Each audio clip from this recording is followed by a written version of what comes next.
তেল এবং মরিচ নয় আজকের রান্নায়। ভিডিওটা দেখতেন ইনশাল্লাহ ভালো লাগবে। আসসালামু আলাইকুম, সবাই কেমন আছেন? আলহামদুলিল্লাহ আমি ভালো। এটা হচ্ছে দুম্বার গোস্ত আমি দিয়ে চুলায় পাতিল আমি তুলে দিলাম, বাস পানি দিয়ে জাল দিব। এটা হচ্ছে ইরাকের খাবার মাইলাহাম তিনমেন শাহরিয়া, মাইলাহাম তিনমেন শাহরিয়া বলে থাকে। এটা হচ্ছে পেঁয়াজ, আমি বাস একটা পেঁয়াজ নিছি, পেঁয়াজ কাটা নিলাম। আর একটা আলু আমি নিছি, আলু আমার কাটা শেষ আর কি। তো এখানে হচ্ছে এটা চাল হচ্ছে বাসমতি চাল, আমি আধা ঘন্টা ভিজা রাখবো মাঝখান দিয়ে। এটা হইতেছে কিশমিশ এবং এটা সেই শাহরিয়া। আর এটা আমি পাতিল মাংস তুলে দিলাম, আমার 2 ঘন্টা জাল দিতে হবে, ভালোভাবে সিদ্ধ করে নিতে হবে আর কি। তো মাঝখান দিয়ে আমি যে শাহরিয়া আমি কড়াতে তুলে দিছি, এটা আমি পানি দিয়ে দিলাম।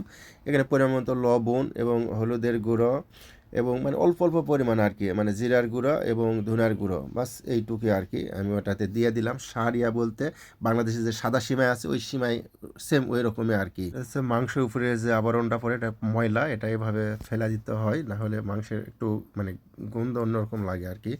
এটা আমি পেঁয়াজ আর আলুটা আমি দিয়ে দিলাম, দেওয়ার পরে পরিমাণ মতো লবণ দিব। আর এখানে বাস ময় মশলা খুবই কম, এখানে হলুদ, এটা অল্প একটু হলুদ দিব। আর অল্প পরিমাণ জিরার গুঁড়া এবং ধনিয়ার গুঁড়ো অল্প একটু। এখানে আমি মরিচ আর আমি তেল ব্যবহার করব না। এরা এভাবে রান্না করে মাংস খেয়ে থাকে আর কি। আসলে মাংসর যে অরিজিনাল যে টেস্টটা, ওই টেস্টটা পাওয়া যায়।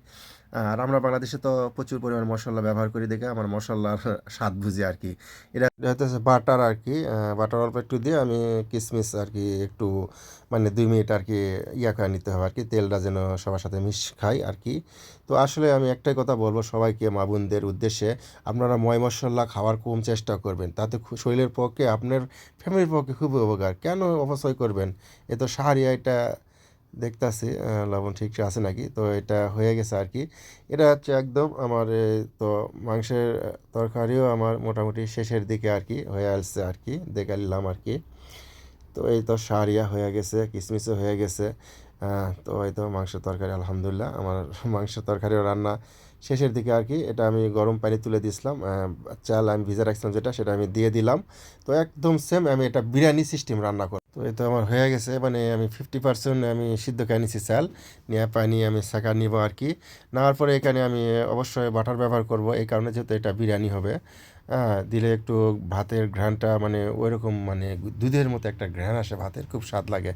তো এই তো বাটার আমি উপরে দিয়ে দিলাম, উপরে দেওয়ার পরে আমি যে কিশমিশ এবং যেটা সিমাইয়ের মতো আর কি, যেটা আমি বলতেছি শাহরিয়া বলে থাকে ওরা। তো এতে আমি উপরে শাহরিয়া দিয়ে দিলাম। এটারে বলে 3 মেন শাহরিয়া, মানে 3 মেন মানে ভাত, আর শাহরিয়া মানে এই যে আপনার সিমাই আর কিশমিশ, এটাই বলে 3 মেন শাহরিয়া। তো এরকম খুবই সুন্দর লাগে, আপনারা করে দেখতে পারেন ইনশাল্লাহ, খুবই স্বাদ লাগে এই ভাতটা আর কি, বিরিয়ানি আর কি।